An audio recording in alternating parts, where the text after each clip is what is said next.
Let's hope. Could you? Great. Okay. So I realize I'm all that stands between you and lunch, but I will try to be concise but not speak too rapidly. As you all know, we've made amazing progress in cosmology in the past century. When I began in the field, we were discussing facts of 2 uncertainty in omega and dark matter, all sorts of things. And now we're dealing with 1% level precision or better. But there are 2 big questions that are still remaining, maybe more, but these are the 2 I'm going to focus on. What is the matter and where do we come from?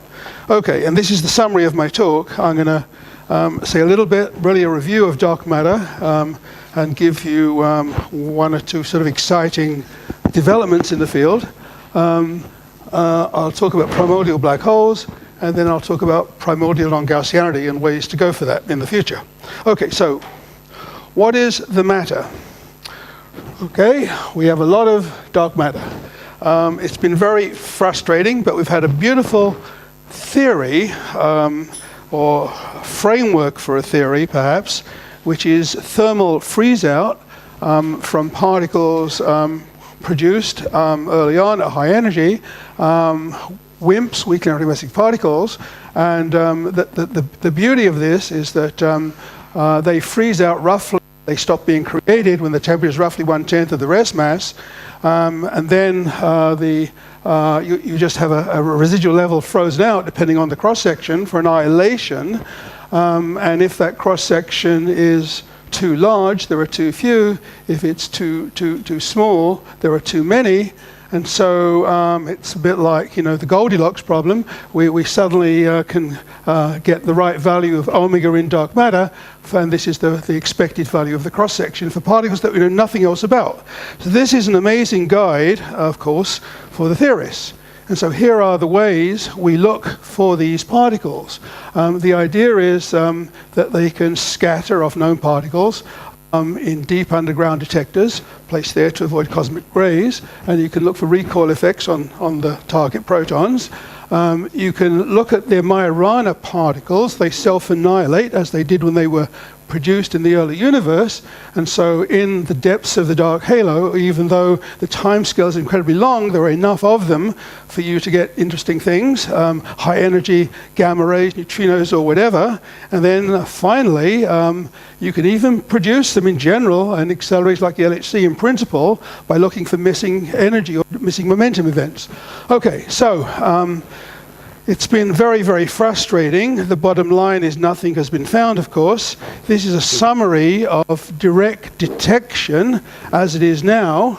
There's this one report from Gamma using Soviet iodide crystals based on modulation by the Earth's orbit around the Sun, with a detection, many sigma claimed, but many, many experiments have pushed below that, and we now, this is the cross-section versus WIMP mass parameter space, and future experiments are going to take us even lower. We're on the verge of getting to the ultimate limit, which is due to neutrino interactions between the atmosphere and the Sun with your detectors. And so that will require us scaling up from the current generation of tonnage detectors up to maybe 100 or kiloton detectors, and that probably will be as far as we can go. You run both out of parameter space to search for, but more especially money, because these are getting to be very, very expensive. And it's incredible how so many experiments around the world are participating in this search.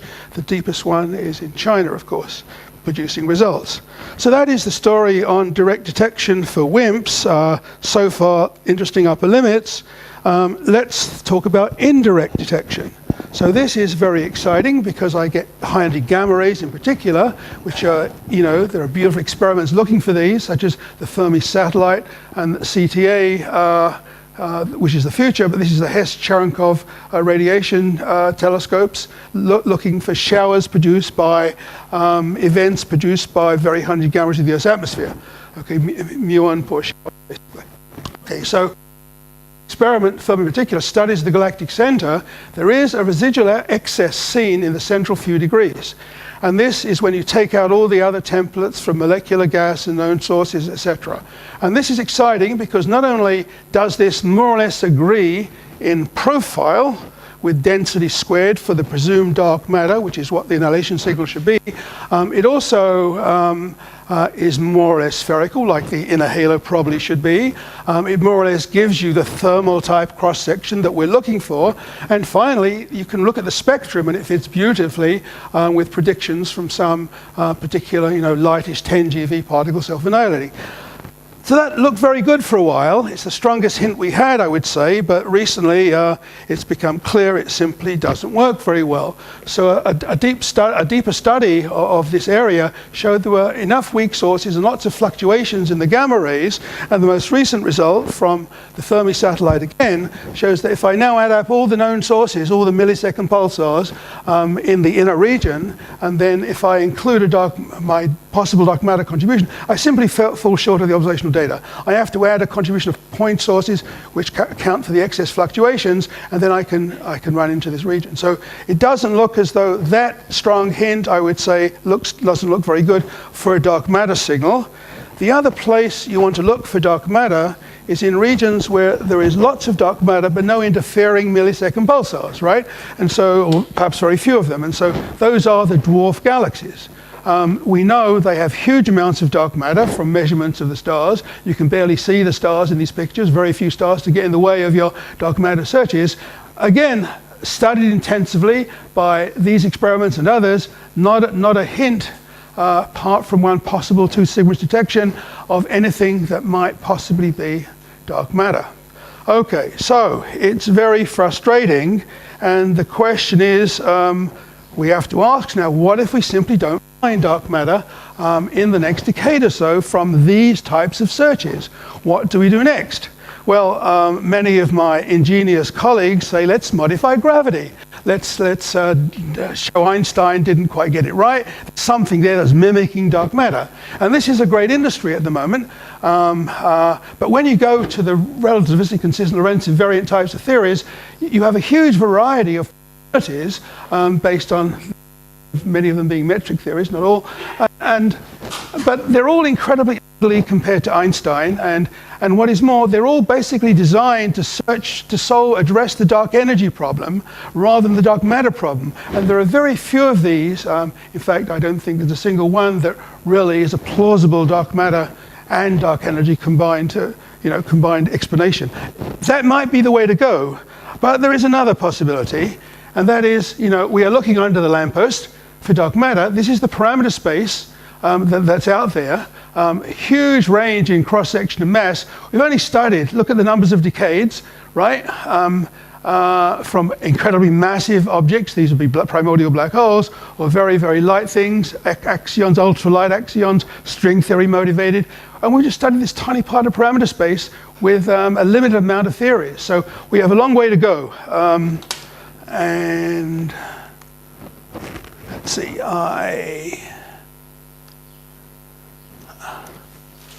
okay, so what I'm going then to, so when you start moving away from this WIMP area, you get into more exotic types of particles in many cases. I'm going to talk to you about 2 examples, self-interacting dark matter, fuzzy dark matter, and primordial black holes, as some of the more exciting things that we're thinking about at the moment. So why? It's not just the search for dark matter that's motivating. There has to be something else as well that tries to limit this huge parameter space. And so what has got many people on the particle side excited is the so-called dwarf galaxy problems. So this is the number density of observed dwarf galaxies, and this is the current state of the art. When you take the cold dark matter prediction, this is going down to lower and lower mass. This is the number per unit volume, per unit mass. So the simple theory predicts an enormous increase when you try to put in things like feedback from basically exploding stars, supernovae, to kick out some of the baryons when the first stars form and stop later stars forming, which you can do more easily in dwarf galaxies than big galaxies because they have shallower potential wells. So all attempts to do that have a very hard time in getting down to the data. And that's basically because this is a very complicated process. So that's one problem, the number density.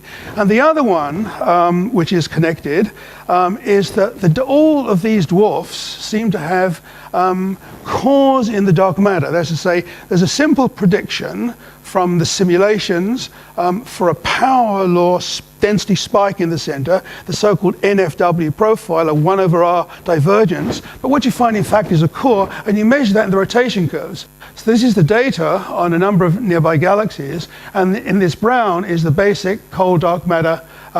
So the black is the cold dark matter prediction, well away from the data, and the brown is the warm dark matter prediction. Now, naively, you might think warm dark matter, that's great. That gives me free streaming, and that suppresses the dwarfs. But at the same time, it doesn't explain the cores properly. It's one thing getting rid of the numbers, so it just simply doesn't work well. So, of course, you can add more degrees of freedom. You can add other types of feedback.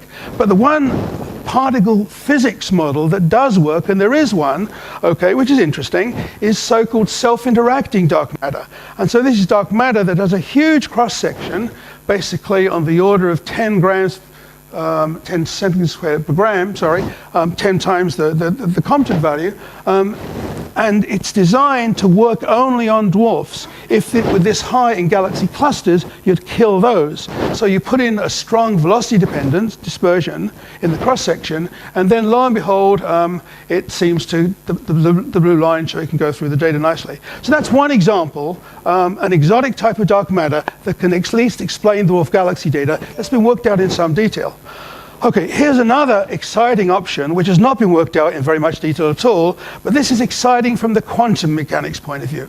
Because if you have, again, string-motivated ultralight axions, it turns out that, basically you have a macroscopic quantum scale if you make the particle light enough. The de Broglie wavelength is kiloparsecs, okay, in dwarf galaxies. Exactly the scale you need to start, because this is basically the dark matter becomes fuzzy at that point, below the de Broglie wavelength, to generate a core. And so that's all very exciting. There's an exact solution for the nonlinear evolution of this from the Schrödinger-Poisson equation. And it turns out that in the center you have a Bose-Einstein condensate, actually like a soliton. And then outside, these ultra-axions look just like cold dark matter. And so there are constraints on this. You can look for kiloparsec scale features in the Lyman alpha forest, that's absorption lines to distant quasars. In hydrogen, controversial because they're very hard to model, but here's a really exciting prediction for the near future because of this soliton, and it's a purely quantum effect on macroscopic scales. It's amazing. So this soliton has a Compton frequency, right, from the oscillations, and that will give you a millisecond pulsar timing signal, and that's sort of one of the predictions that is exciting for that class of theories. And the details of whether it can explain the dwarf anomalies have not been worked out thoroughly, but I think it's got great potential. Okay, so the final example I want to show you is primordial black holes. Now, why primordial black holes? Well, here are the known black holes, right? So far, we study black holes in the stellar mass range, up to 30 or so, 60 solar masses post-LIGO. And in the supermassive range, where we're seeing lots, which are inferred, because our galaxy's got a 4 million solar mass black hole. The nearest big galaxy has a 6 billion solar mass black hole, the M87, and so could there be something interesting in between? Maybe so, and they could be astrophysical black holes, made in much the same way as these big ones are, more of the same, or possibly primordial black holes, okay? Why are primordial black holes of interest? Well, this is why, basically. You saw the LIGO detection. Here it is. Prior to LIGO, these are the black hole masses that were known. LIGO suddenly gave us these three masses outside the range of what was expected or predicted, okay?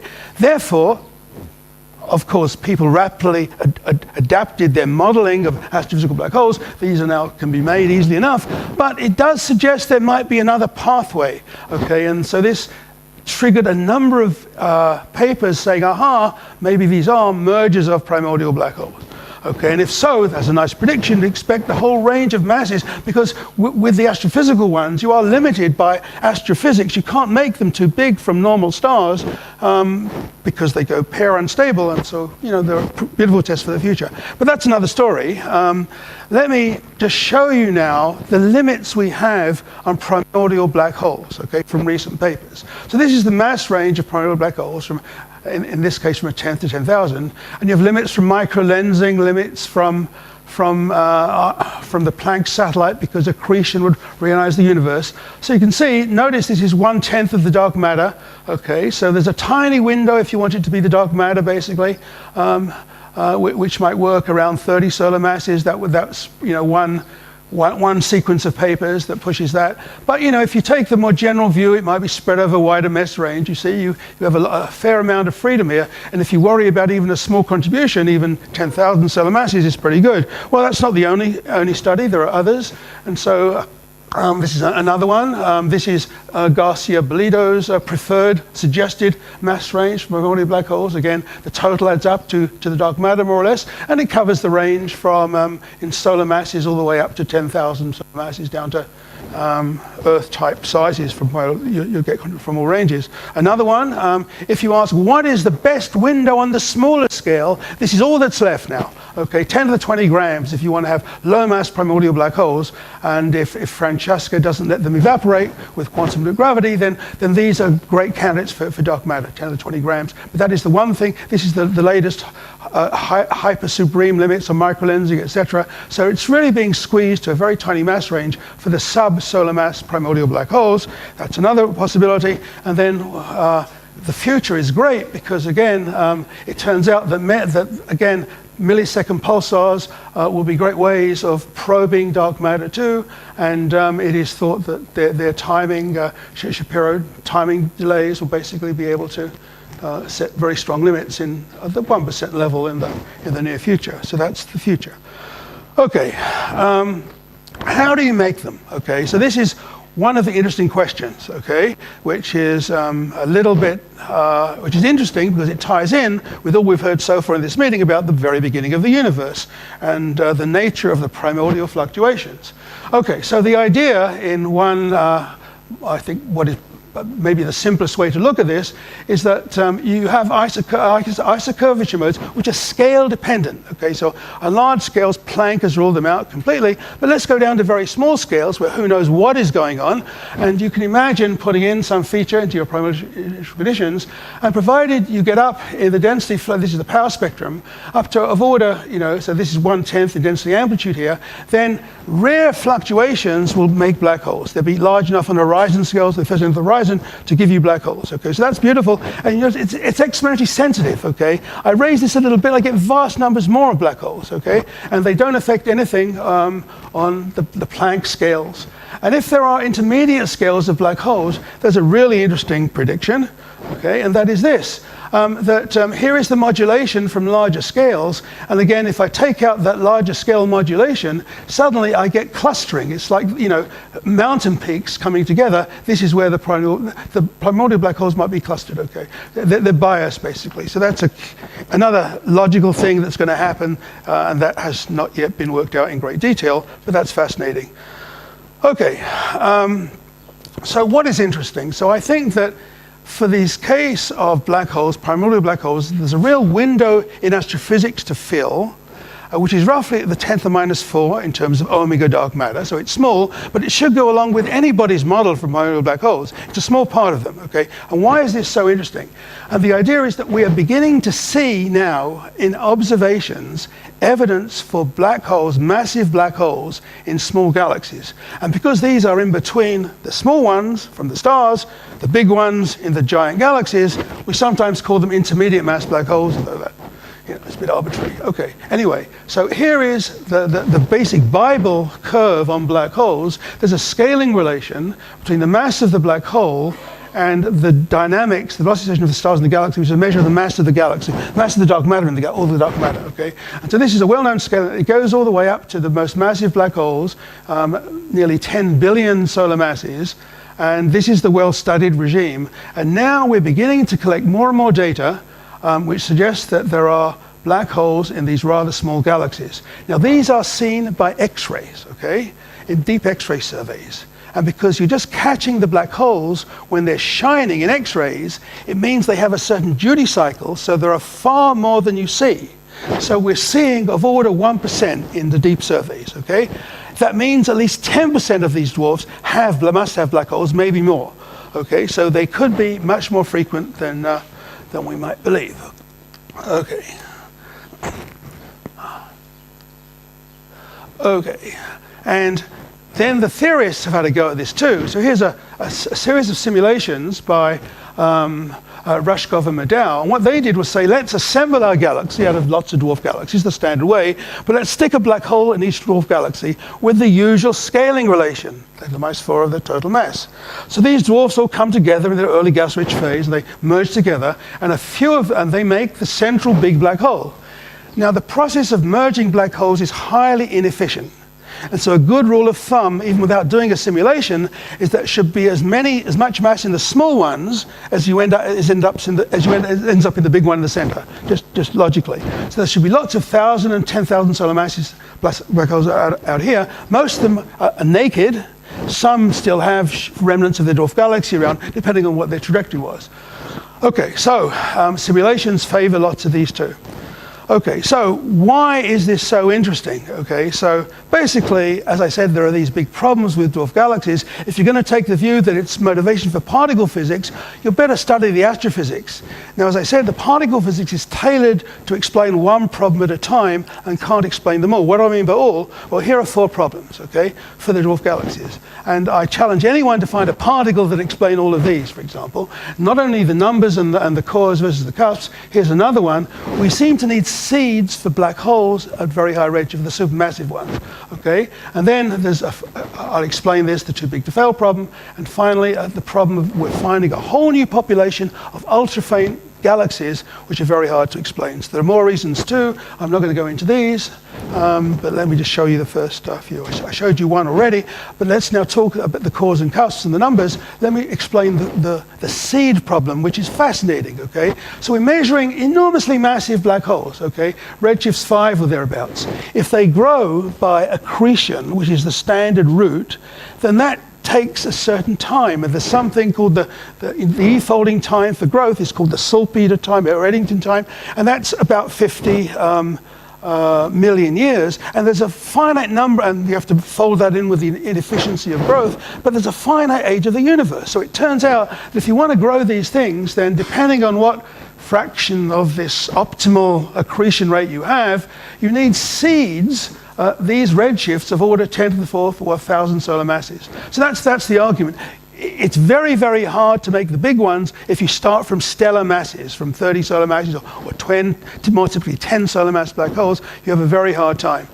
Okay, and then this is the famous so-called too big to fail problem, I guess taken from the banking community, but it's we gave them inflation, they gave us this. Okay, so right, so one predicts lots of, in the simulations now, lots of dwarf galaxies, and these are massive dwarf galaxies. The small ones I've talked about so far are down here somewhere in terms of equivalent mass. This is the circular velocity, and so all of these basically are probably too small to be really visible. You can hide them easily, especially with known types of feedback, but you find a significant population here which are too massive to destroy by known types of feedback. Okay, so that's been called the too big to fail problem. How do you get rid of them? It's controversial. Some people in some of there are several groups around the world doing simulations. Some will say they can do it, others will say they can't. It's a debated topic.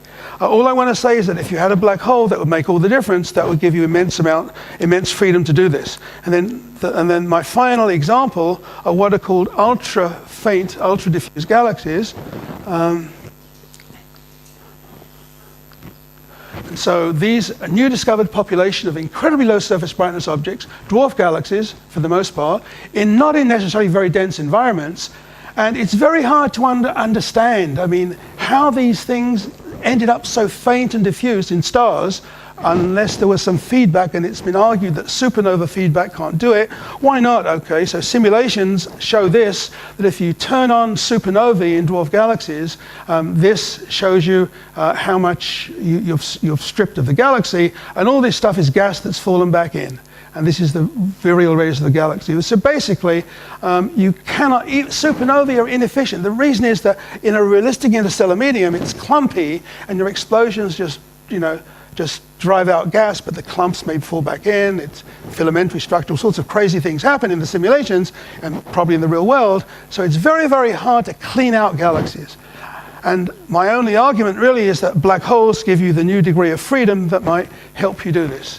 And so why invent exotic dark matter, which can't even solve all of the dwarf galaxy problems? It just takes them selectively, one by one, when if you add in black holes, that could at least give you a new degree of freedom. And finally, it's not as though this is strange physics. It's totally accepted in the literature that when I go to massive galaxies, or I may have supernovae at the low mass end, but at the big end it's massive black holes. Okay, right, so I realize time is going on, so, and the reason primordial black holes may play a role is in the dwarf galaxies, the big galaxies get ejected. The big black holes get ejected because when I have a merger together, if I have a merger, then the logical thing is the merged black hole will get some kick from the merger, shallow potential well. So this is an argument that if any of these arguments make any sense. Okay, so let me tell you now what else we should be doing. Okay, so dark energy, there's no definitive prediction. For the B mode polarization, there's no lower bound. The one argument that maybe does give you some hope for the future is non-gaussianity from inflation. This is looking at the second order term. Okay, and where do you do that? So the place to do that is in the dark ages. And so this is a pristine environment in between last scattering and us, where you can look at the hydrogen, okay, and study the hydrogen, the distribution of that before the stars form to mess it up. And why is that so powerful? Well, this is the history of the hydrogen temperature. Today, all sorts of complicated things heat up the temperature, but if I can study this in 21 centimeters, hyperfine structure, spin flip at 21 centimeters, great way to see hydrogen. I look at the spin temperature, the excitation of this level, and I can see it in absorption against the microwave background. So it's a great way to study the universe before structure formed. And why is it so interesting for what I want to tell you about? Well, it's the ultimate plot of inflation, because here is the reason. What you're looking for is a tiny signal, okay? 10 for FNL is the current limit. Multi-field predictions, many models of inflation give you of order 1. Ideally, you want to get to 0.03 or 0.01, which is the Maldacena prediction from the quadratic corrections of vanilla inflation. And the question then is, can we improve on Planck precision by 10 or more? And I'd like to show you in my final slides that this is something we can do. And the reason is that in the microwave background, basically you have 1 million modes. So the ultimate limit with 1,000 moments, 1,000 harmonics is of order L squared. Okay, it's 1 million, and you can only get, and also you're in 2 dimensions of surface, so the ultimate accuracy is 1/n, 0.1%. You can never do better with anything in the microwave background. Stage 3, stage 4, stage 5, whatever you want to do, okay, you're limited there. So how do we increase N? Well, you go to galaxy surveys. A whole new industry is beginning in our field, okay? Billion galaxy surveys. Maybe you can get 1 billion galaxies, but galaxies are highly dangerous probes, and the best bias, and the best you can already do is 10 to the 8th. That's 100 times better than the CMB, 10 times better in accuracy. So suddenly we can do 10 times better, but there's one more way to go, okay, which is the ultimate way, and that is going to the dark ages. And in principle, by going to the building blocks of galaxies, you suddenly can get the equivalent of vast numbers of equivalent clouds. You won't see them directly, and also you have 3 dimensions to work in, and that can give you 10 billion modes. Okay, so the way this might work, another way to think is the following. This is what we have on the CMB. Okay, this is where we're stuck with our 1 million modes. If I can go to the first clouds, this is the power spectrum for the first clouds, and this is where all the extra modes come in. I can now go from, in the inverse wave number space, from k's of order 0.1 up to k's of order 10, and so that's, that's about 1,000 in scale, or 10 to the 9th in mass from massive galaxies. and so I can suddenly have a hope of beating down my limit, which was 1 over root n 10⁻³ for the combination of F and L and the temperature perturbations, by opening up to many more modes, and in principle beat it down. So how many modes can I get? Sorry, and so this is another way to look at it. This is a prediction made of the increase, and this is now the spin temperature you're looking for of tens of milli-K, absorption against the CMB, and this shows you that you have to go from the CMB, typical constraints, arc minute scales, down to arc second scales, and you have to go to very high redshift, actually, to pick up this significant factor. This is the redshift range, 40 to 80, maybe 50, so 50, maybe 30, to get significant things, and going to these very small angular scales. Okay, so that's the problem, and you read 10 to the 12th modes, a few arcsecond resolution, and the beauty of this is that you can slice the sky up by doing tomography, because it's a three-dimensional study, okay? So you don't actually need to get 10 to the 12th modes on the surface of the sky. You can get by with 10 billion and slice up in frequency by 100, okay? Okay, so in principle, you can gain your 1,000 over the CMB, in principle, okay? Okay, so why is it so hard? Well, the reason you can't do this easily from the Earth is that everywhere you are, even in Western Australia where the SKA is being built, there's all this interference at low frequencies from everything, from mobile phones, from internet, whatever. In addition, you have the ionosphere. And the only place to go to do this properly is the far side of the moon, which is the most radio-quiet environment in a solar system. Okay, so 21 centimeter astronomy in the dark ages. That's what we want to do. Okay, so here is what you need, okay? The optimal bandwidth should be slicing up by a megaparsec or so. That means 0.1 megahertz. You want to do this maybe at 30 megahertz because you're trying to get to redshift of 50, for example. You want to resolve a few arc seconds. That's 100 times better than the CMB can ever do, to L of 10 to the 5th, at a wavelength of 10 meters, okay? That's redshifted 21 centimeter by a factor of 50, okay? And you're looking for a 10 milli-K signal against the foreground, which is 1,000 Kelvin. So it seems, from the galaxy, it seems totally hopeless, okay? But, one can put in some numbers. I should say that LOFAR can beat down foregrounds by 10 to the 5th. That is not a real problem because the frequency structure, etc., is so different from what you're looking for. So the optimal array size might be 100 kilometers. That's just based on the wavelength and the number of modes you want to go to. For 10 meter, you need millions of dipoles because you need to basically cover your area. Okay, that's the ratio of the diameter to the number of the area of your array to the area of your single dipole, of order tens of millions, and this is the number of passengers on the sky to get to your 10 to the 12th. Okay. And so you have to remove the non-Gaussian foregrounds at this level. I'm not sure that's a great problem, but it has to be shown, of course. And in principle, you can gain up to 1,000. Okay, so how does this work? Okay, so the world's best attempt to do this so far is Chime in Canada, and you can see they have 1,000 antennas. You have to correlate everyone against everyone, and they work at 400 megahertz. That involves 10 to the 15 multiplies per second. Okay. To go to my million or 100,000 antennas, you can see that would be significantly more. But to do this with 1 million antennas would mean going up to 10 to the 20 multiplies per second. You win a little with a lower frequency, and you just have to hope that in the future we'll be getting there. That's 100,000 more times more computing power than we have now, but it seems quite possible. So the far side of the moon, here's a schematic deployment for that. A study from JPL a couple of years ago. You lay down tracks with a lunar rover on the far side of the moon, and these are dipole antennas, and you have a big correlator somewhere, or possibly in orbit around the moon. Why is this so interesting now? Because there's been a whole new interest in the moon.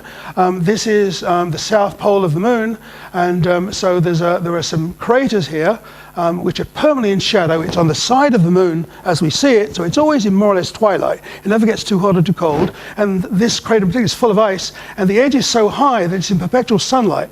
And this is a thermal image showing how cold it is in the interior. This is a great place to do infrared astronomy. It's also a great place to set up your lunar station, which is exactly what ESA is dreaming about. And so this is the sort of thing, what they call a moon village, which is so far, the ESA Director General discusses doing business and tourism. The business actually is helium-free mining. That's a whole other story. But, you know, science is a good thing. So here is the program one can try to sell to ESA, if not the US, or to China, whatever, to do CMB, certainly on the ground and in space as well. Sorry. To do optical surveys, so we want to get up from FNLs of 10 down to of order 1 maybe, and then, but even this is debatable, but if we can actually proceed to get our million antennas on SKA, that may help a lot, but the far side of the moon eventually will get us up to maybe FNL of 0.1 and eventually maybe down to 0.01. And why this is so exciting is that, of course, there are modulations on the sky that inflation models predict that you could hope to see and actually identify the specific inflation model in principle.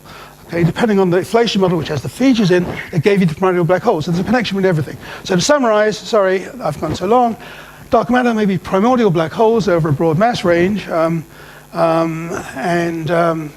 this is the mass range 1,000 to 10 to the fifth that can certainly be very important for dwarf galaxies, and forming them requires some sort of non-gaussianity, and that's also the ultimate part of inflation, and going to the moon may be our best way in the future, and I mean 2035, 2040, to really do cosmology much better than we do now. So thank you.